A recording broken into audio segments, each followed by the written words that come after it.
ইউনূসের kangaroo আদালতের video ফাঁস হয়েছে। সেই ভিডিওতে বিচারক আসামি পক্ষের আইনজীবীকে বলছে যে আপনি যেভাবে কথা বলতেছেন এইভাবে তো আসামি খালাস হয়ে যাবে।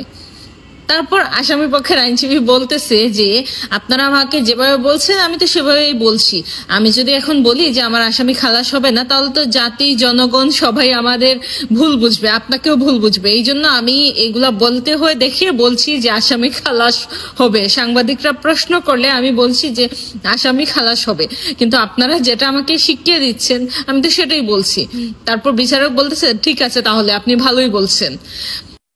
আপনি এখানে কথা বলেন, মিডিয়ার সামনে কথা বলেন, বিচার তো কিছুই এগারোটা কোনো পর্যায়ে নেই। আপনি যেও কথা বলেন আপনার আসামিকে খারাপ না, খালাস পাবে তা বলে নেই। বলছি যে আমি বিশ্বাস করি যখন সাংবাদিকরা প্রশ্ন করে আমাকে যে আপনার আসামি খালাস পাবে কিনা, আমি বলেছি আমি বিশ্বাস করি যে আমার দৃঢ় বিশ্বাস যে আমার আসামি খালাস পাবে।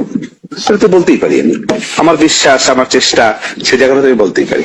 যদি ভুল হয় আমার আদালত আমাকে সংশোধন করবেন। না ভালো তাছাড়া আমার না বলে উপায় কি? আমি যদি বলি আমার আসামি খালাস পাবে না তাহলে তো মানে জাতি এবং আমার মাননীয় আদালত লর্ডশিপও বলবেন যে কেমন লয়ার আমি স্টেট ডিফেন্সে নিয়োগ দিয়েছি যে আসামির ফাঁসি চাই। তাহলে তো এটা আরো খারাপ, আপনার জন্য খারাপ আমার জন্য খারাপ।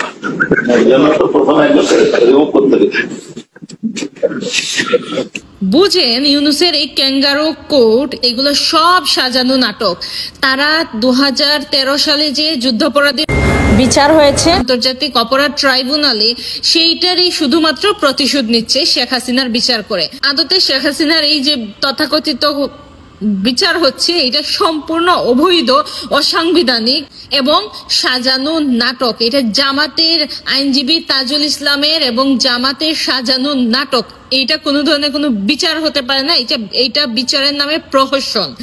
এইটা বাংলাদেশের সংবিধানকে অসম্মান করা, বাংলাদেশকে আইনকে অসম্মান করা। যেখানে আসামি পক্ষের আইনজীবী এসে বলে যে আপনারা আমাকে যেভাবে বলছেন আমি সেভাবেই বলছি, যেখানে বিচারক এসে বলেন যে আপনি যেভাবে কথা বলছেন সেভাবে তো আসামি খালাস পেয়ে যাবে, আপনি এইভাবে কথা বলবেন না। সেখানে আপনারা কিভাবে বিশ্বাস করেন এখানে ন্যায় বিচার প্রতিষ্ঠিত হবে?